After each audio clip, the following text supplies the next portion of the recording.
चंद्राराव तहसील के गांव में एक दुखद और दर्दनाक घटना अपराह्न में घटित हुई।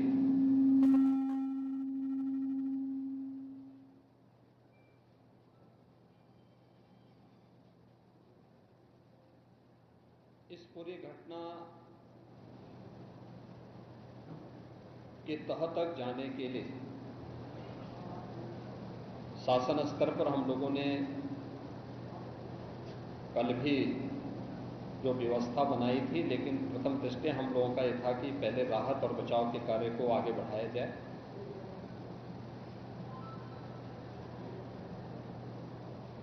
इस पूरी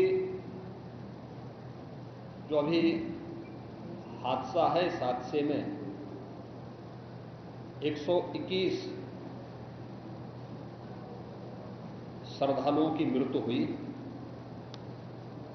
जो उत्तर प्रदेश के साथ साथ हरियाणा, राजस्थान और मध्य प्रदेश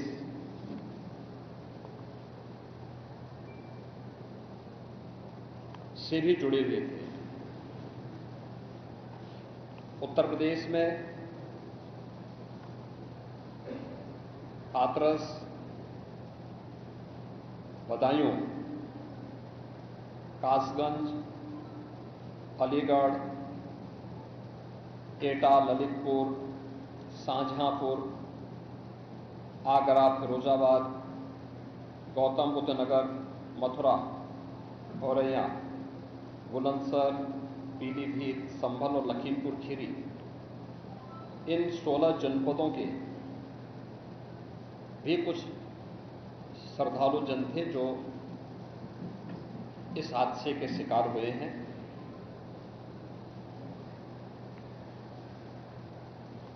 एक 121 में से 6 मृतक ऐसे थे जो अन्य राज्यों से थे, जिनमें ग्वालियर मध्य प्रदेश से 1 थे, हरियाणा से 4 थे और राजस्थान से 1 थे।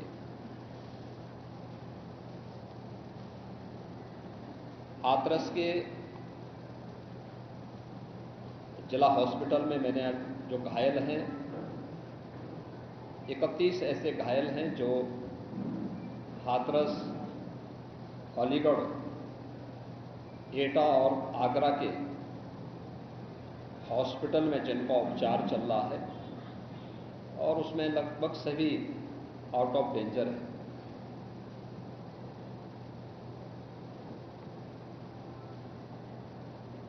हादसे के बारे में जो वहां के चश्मदीद हैं, जो इस घटना के शिकार हुए थे, गंभीर रूप से घायल हो गए थे, उनमें से ज्यादातर जो लोग हैं जिनसे आज मैंने बातचीत भी किया है, वे सभी इस बात को बोलते हैं कि हादसा कार्यक्रम के उपरांत जब इस कार्यक्रम में जो सज्जन वहां पर अपना उपदेश देने के लिए आए थे, उनका कार्यक्रम या उनकी कथा संपन्न हुई, तो कथावाचक के मंच से उतरने के बाद जीटी रोड में जैसे ही उनका काफिला आया था, तो उन्हें छूने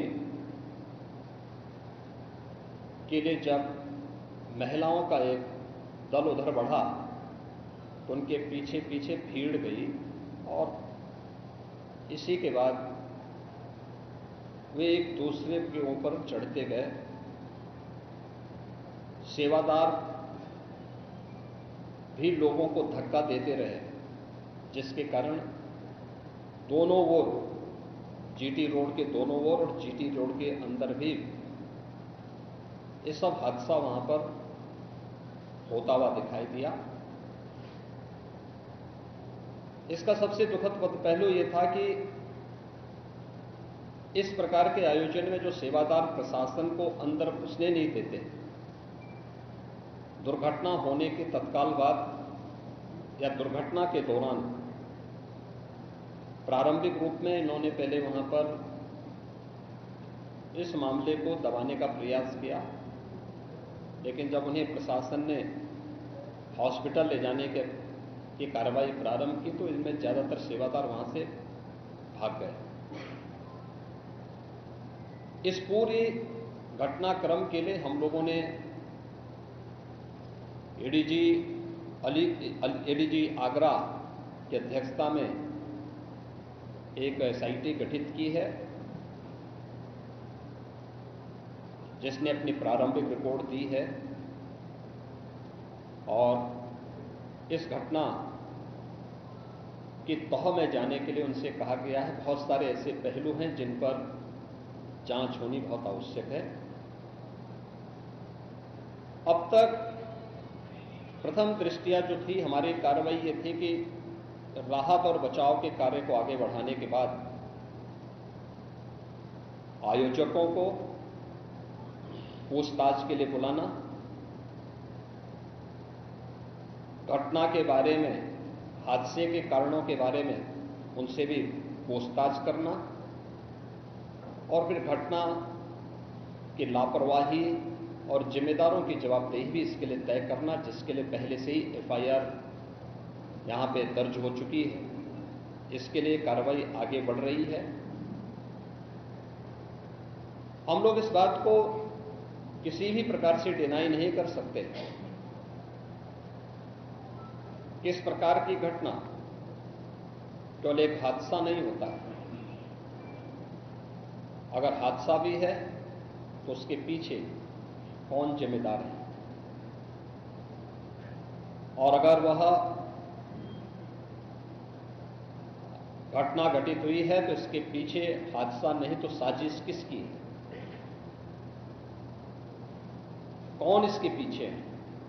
इन सभी पहलुओं को लेकर के राज्य सरकार ने तय किया है कि हम इसका एक जुडिशियल इंक्वायरी भी करवाएंगे और जुडिशियल इंक्वायरी हाईकोर्ट के एक रिटायर्ड जज की अध्यक्षता में होगी, जिसमें प्रशासन और पुलिस के भी रिटायर्ड सीनियर अधिकारियों को रख करके इस पूरी घटना की तह में जाकर के जो भी इसके लिए दोषी होगा उन्हें इसकी सजा देना और इस प्रकार की घटना की पुनरावृत्ति न हो, इनके बारे में एक सुझाव और एक एसओपी उनके माध्यम से बनाई जा सके, जिसे आगे इस प्रकार के किसी भी बड़े आयोजन में लागू किया जा सके। यह हम लोग सुनिश्चित करेंगे। और मैंने यहां पर भी हाथरस में भी और सिकंदराराव के घटनास्थल का मैंने दौरा किया, यद्यपि वहां काफी बारिश थी, और वहां जाकर के मैंने एक बार उसको देखने का प्रयास किया है। यद्यपि प्रशासन ने पहले से इसके मैप भी बना के तैयार किए थे, वो भेजे भी थे, लेकिन हादसे के कारणों की प्रारंभिक व्यवस्था देखी जा सके इसको देखने के लिए वहां पर मैं स्वयं गया था। और हमारे 3 मंत्री यहां पर कल से ही कैंप कर रहे थे। मुख्य सचिव और पुलिस महानिदेशक भी यहां पर कल से ही कैंप कर रहे हैं। सीनियर अधिकारीगण भी यहां पर पुलिस और प्रशासन के अधिकारीगण यहां पहले से ही कैंप करते हुए इस पूरी घटना के लिए जिम्मेदारों की जवाबदेही तय करने की भी दिशा में आगे कार्रवाई की जा रही है, जिसमें कुछ विशेष दल बनाए गए हैं, जिनमें अलग अलग जनपदों में उनकी कार्रवाई अब प्रारंभ होगी और प्रारंभिक जांच के बाद आगे की कार्रवाई को हम लोग आगे बढ़ाने का कार्य करेंगे। यह यहाँ की घटना के बारे में था और जुडिशियल इंक्वायरी के बारे में आज ही इसके नोटिफिकेशन शासन के द्वारा भी जारी हो जाएगी।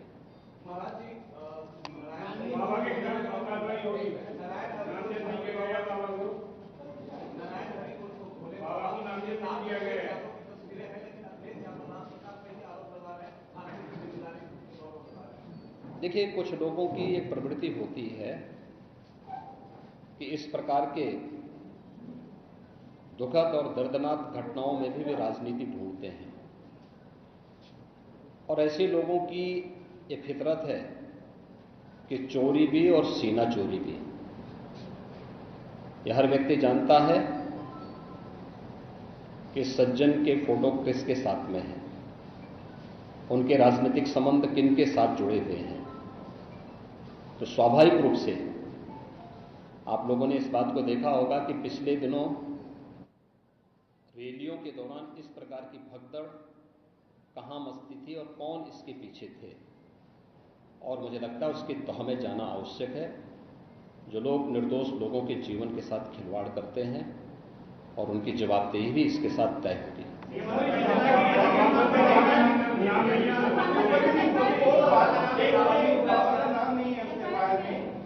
आपने कहा कि ऐसे आयोजनों में प्रशासन को घुसने की इजाजत नहीं होती है, तो ऐसा क्यों होता है कि क्या भविष्य में ऐसी चीजें ना हो? देखिए, प्रशासन प्रथम दृष्टया ये मान के चलता है कि धार्मिक आयोजन है, उनके सेवादार इस प्रकार के आयोजनों की जिम्मेदारी अंदर से स्वयं निभाएंगे। और बड़े बड़े आयोजन होते हैं, ऐसा नहीं कि ना होते हो। सावधानीवश वहां पर फोर्स प्रशासन तैनात करता है, लेकिन आउटर रिंग में उनकी फोर्स होती है।